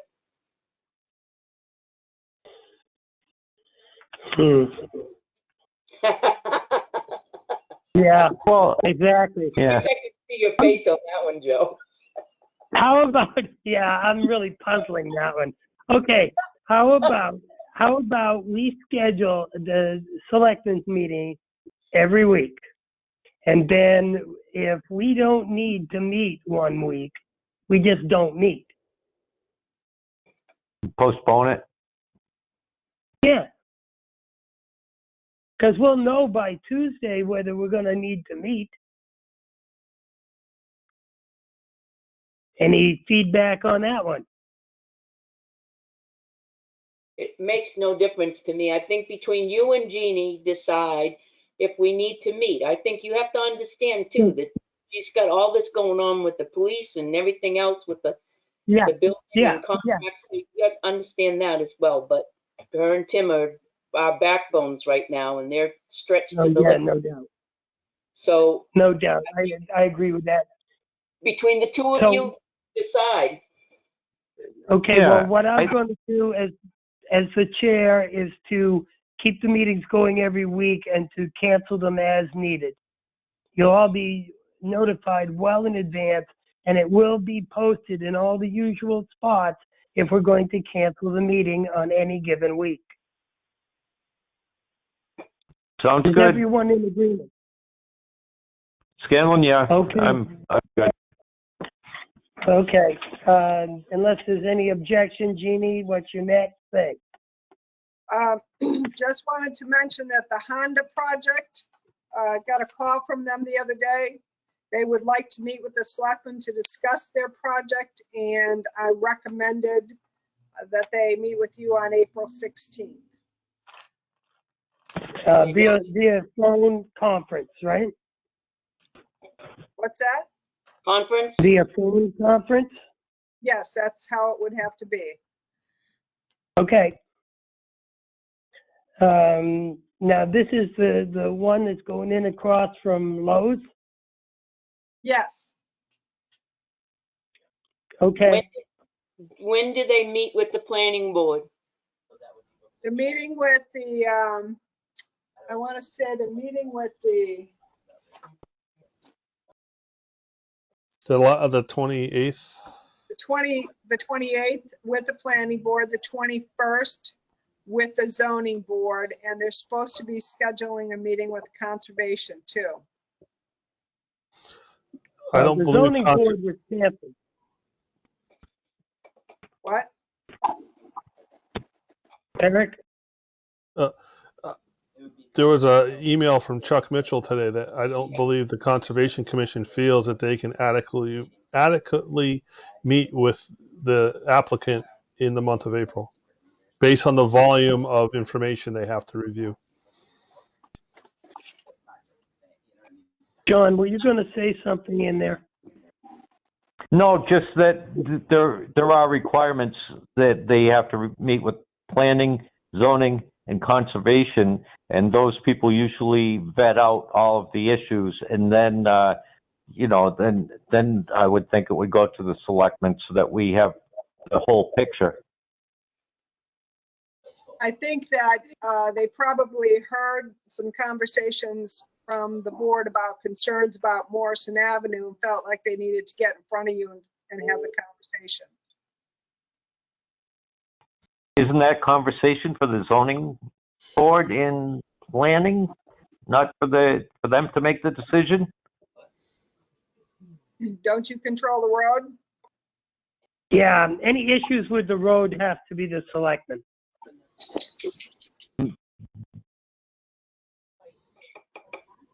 We still, speaking of the road, we still have not corrected the issue with the one-way signs. Really? That is not corrected. It is not a one-way.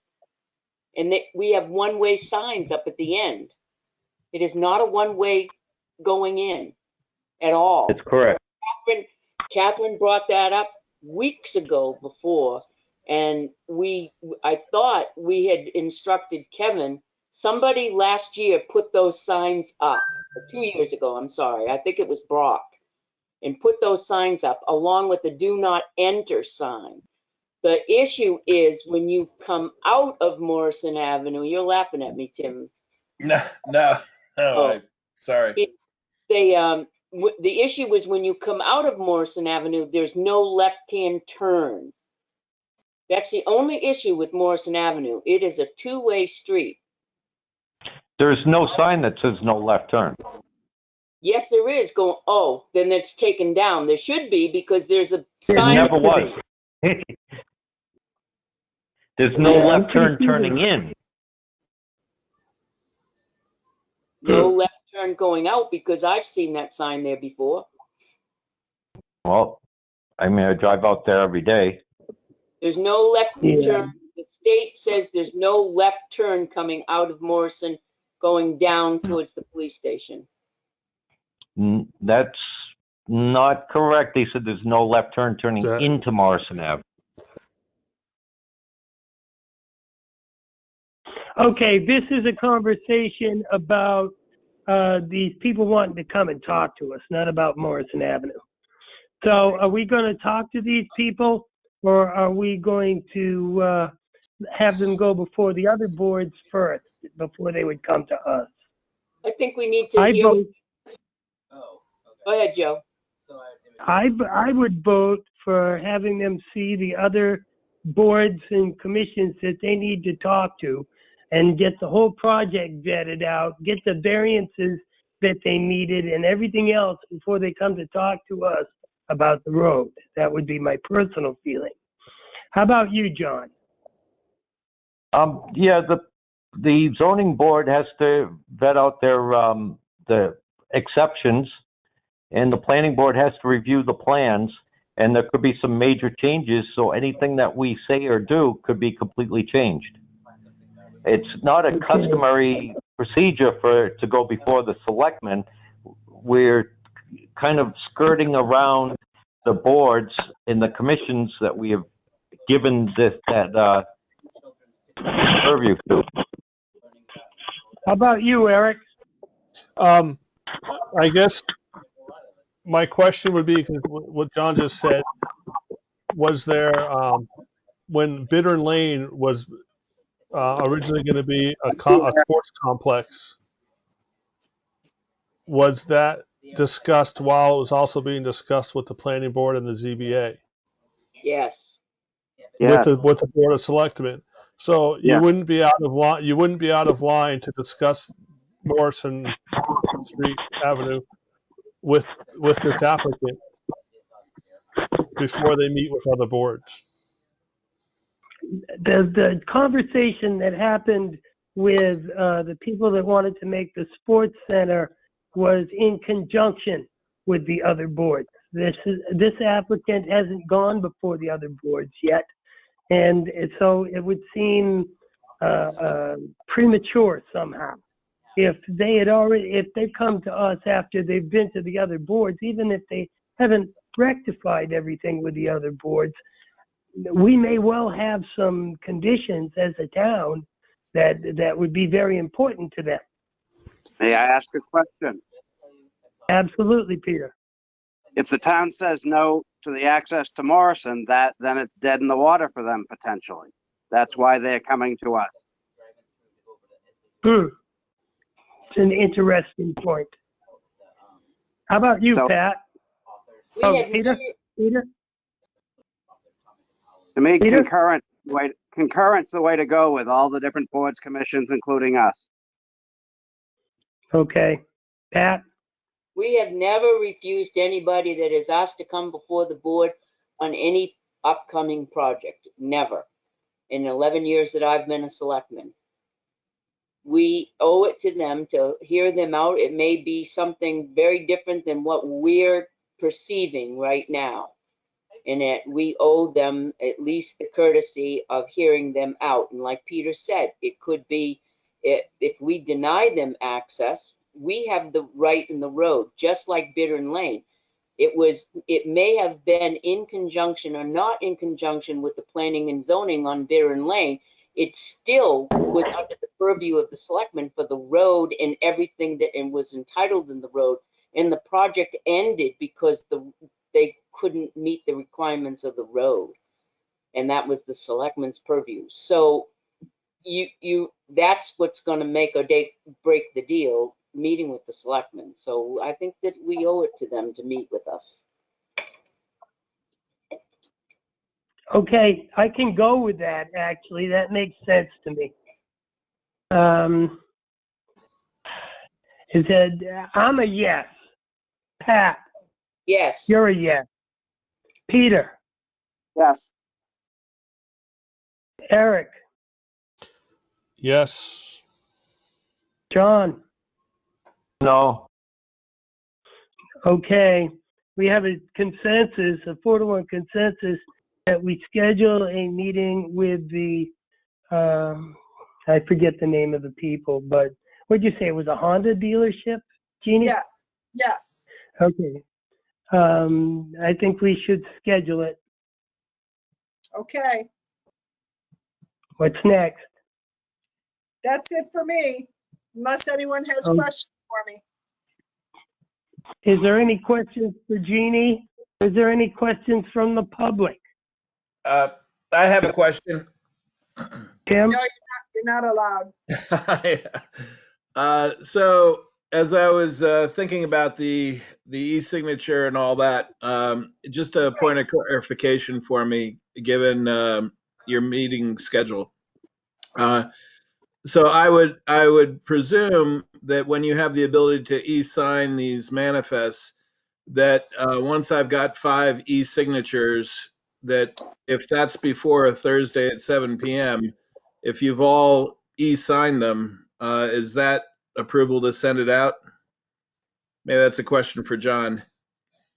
Well, the motion was that we open up the signing at 7 p.m. or I see. adjournment of the meeting. Okay, so On you Thursday. wouldn't e-sign them before then. Okay, I got it. If we don't All right, have any, thank you.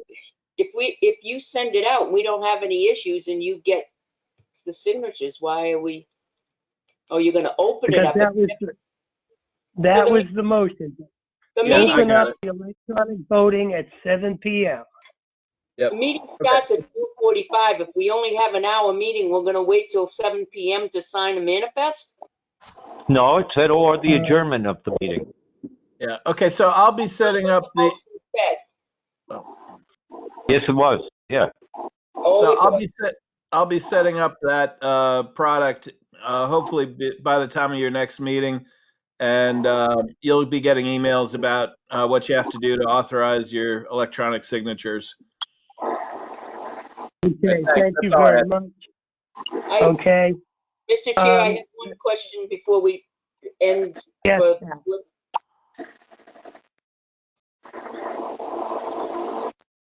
Pat? Yeah, okay. A point of order question, and I don't know the answer to this, and that's why I'm asking it. This is new to us. When we have someone that comes in and that person's not here anymore, it said John Q. Public, and they ask a question, are we supposed to ask their name? Are they supposed to say, this is who I am? Because otherwise, are they supposed to identify who they are? I think that That they is should, what, Because that we, is what I stated earlier. okay, because we just took a Name question. and address. So earlier, when we took the question from the public, we should have asked that public to identify themselves. We Correct? should have, just as if it was an in-person meeting. Okay, got it. Okay. Let me ask you a question then. If they do not want to identify themselves, do we then not ask the question, I presume? well, I don't, that's a good Yeah, question. thanks. I will find out. I mean, I suppose they could make up any name, but typically when you have meetings, the person's supposed to identify themselves and the name, the street that they live on. At least that's the way I've seen it done in the past, and I would think that's the way you would want to do it here. It's supposed to be a It public, is. and everyone else who's listening should be aware just who's talking. That's correct. got it. All right, so in the future, if, Joe needs to ask, please identify yourself, or if you're the organizer, Tim, then you need to say, please identify yourself, and if Joe's not here, I need to ask that question. Yeah, if it comes in a chat, I'll have a text ready, a predetermined one that will say, please identify yourself and the street you live on. I will, So I will ask the That would question. be great. I will ask the question to NHMA because it may come up, they may refuse, and then we just need to know how we handle that. right. Yeah. Jeannie, if they were in before us and stood up to ask a question and refused, I would rule them out of order. Okay. Do we know that for sure, Joe? I know that for sure, yes. Okay, I still want to find out what this new normal, the rules are. So okay. if you could find out from NHMA, Jeannie, that would be great. Okay, thanks. Okay, I have one more thing. I just want to clarify something. absolutely, John.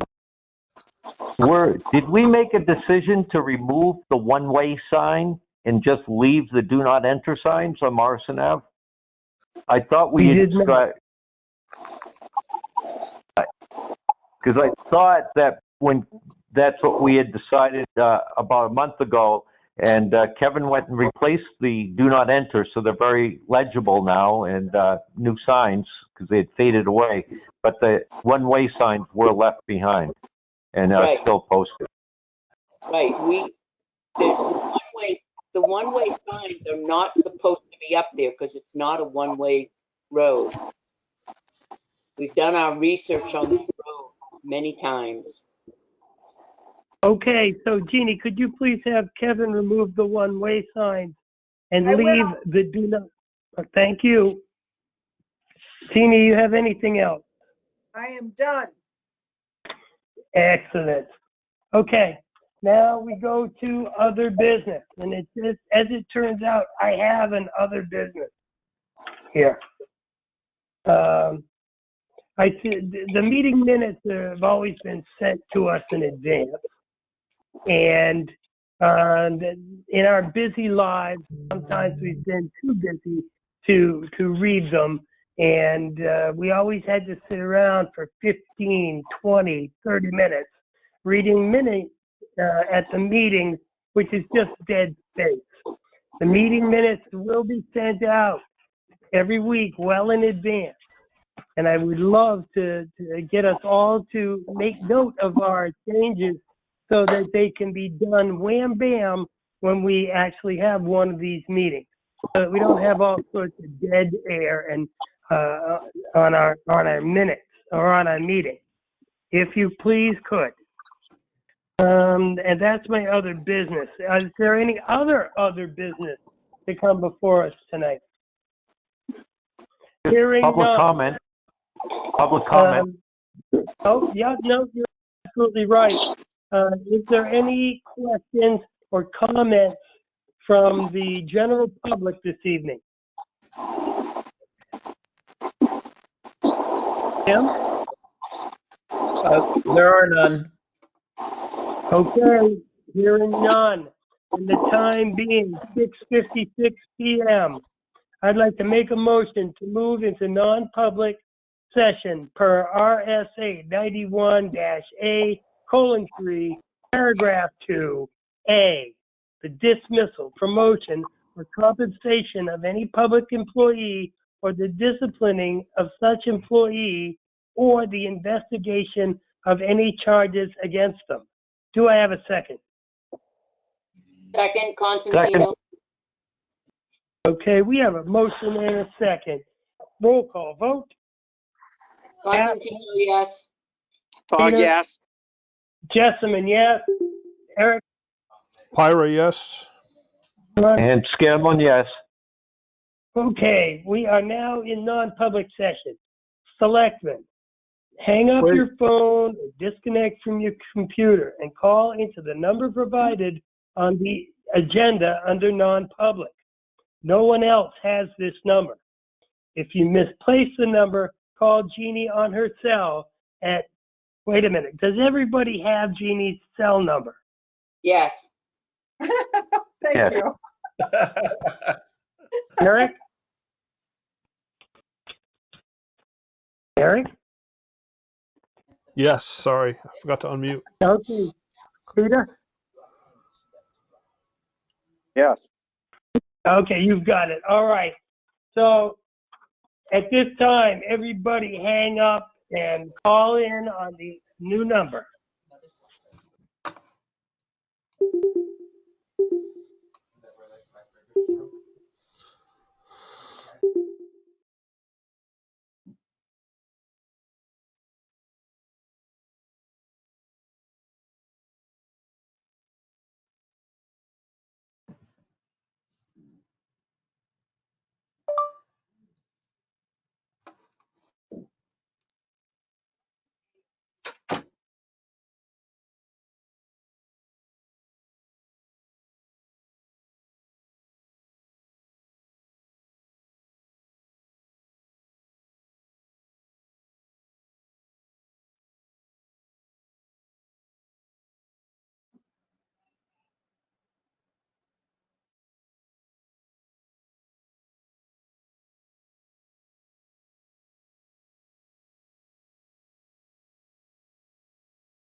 the telephone number to call in.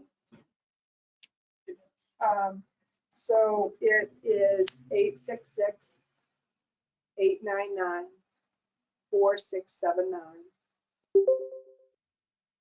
The access code is 817-026-717.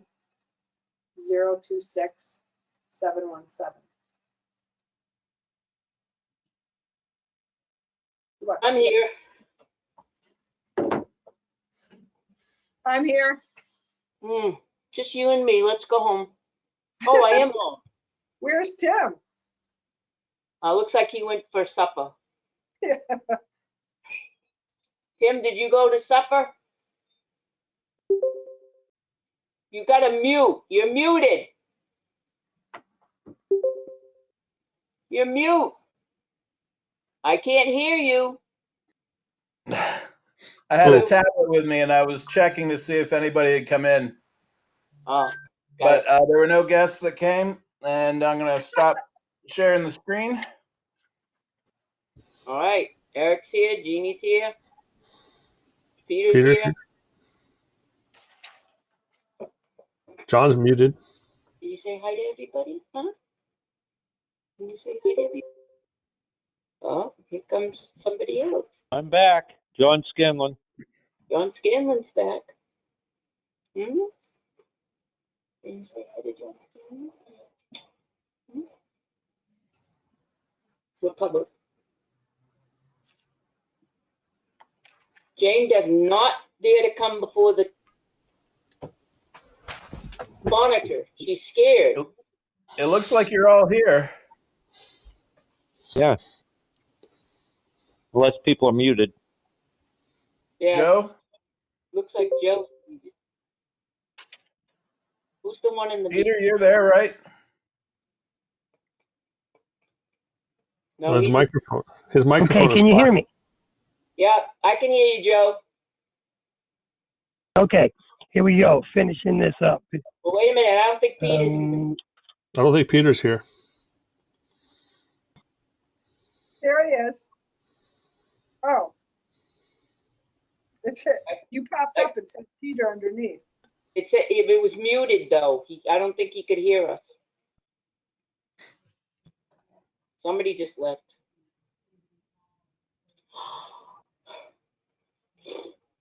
Are you texting Peter? There he is, back again. He's coming in. Okay. Okay, are we good to go? Yep. Oh, Okay. is John. I'm here. Peter, Everybody's here, right? Okay, Yes. I would like to make a motion to seal the minutes of the non-public meeting on April 4th, 2020, because the reasons justifying the need for the non-public session still remain. Constantino seconds.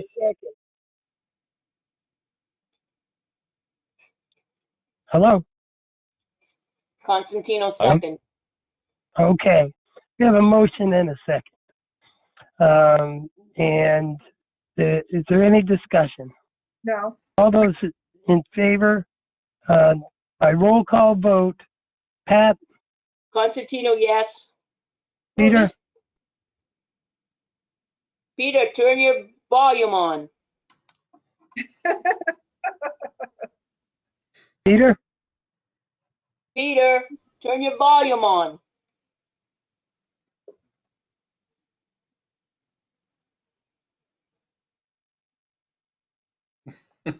Peter.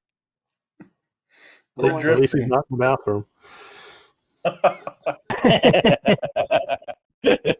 Okay, well, Jessamine is a yes. Eric, Yeah, Byra, yes. Scanlon, Yes. Peter. Hang on, Pause. let me send him a chat here real quick. See if I can get Okay. him. I sent him a text.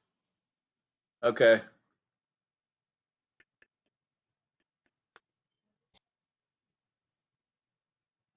He dropped off. Okay. All right. Okay. I'll make an effort to work with him this week. Okay, well, we have 4 yeses, so the motion passes. Is there any other business to come before us today? Just The next a meeting comment. Yes. I want to commend Pat for her excellent navigation of the Google system. and Joe, you're doing a great job. This is a great well, learning thank you curve very for us much, all. John. You're doing a really good job. You just It's sort don't of know, like herding cats, buddy, and only you can't see them. you just don't know how many hours Tim spent with me this week. Thanks. And thank you, Tim and Jeannie. So Yep. just, Yeah. Okay, the next meeting of, just a FYI, Peter texted me back saying that it wasn't letting him get in. okay. Were there what- any issues with me driving? No, No. You chopped up a little bit in one area. Well, I went through. I Yeah. took the long way home. I took the long way home, so I didn't Oh, the drop at scenic all. route. Yeah, it was right along the lake. Okay. Okay. If the next, Thank you to Tim and Jeannie. I know that this has been a very difficult time and you have been our backbone throughout this, so thank you. welcome. and I will say that if I had any success here doing this today, it was because of Jeannie and Tim, with Tim's help, truly. And thanks to them and Gail and everybody at Town Hall. The next Selectmen's meeting is going to be next Thursday at 4:45, utilizing the same or better systems. We don't know. Next week, I take and make a motion to adjourn. Motion to adjourn. At what time? Constantino, 4:45. 7:12. Adjourn at 7:12. Oh yeah, 7:12. Okay, so motion to adjourn. We have a second. I would say vote for your feet, but you don't actually have to get up if you don't want to. Thank you all very much, and I'll be talking to you. Thanks. Bye. Bye-bye. Bye home. Bye-bye. Good night.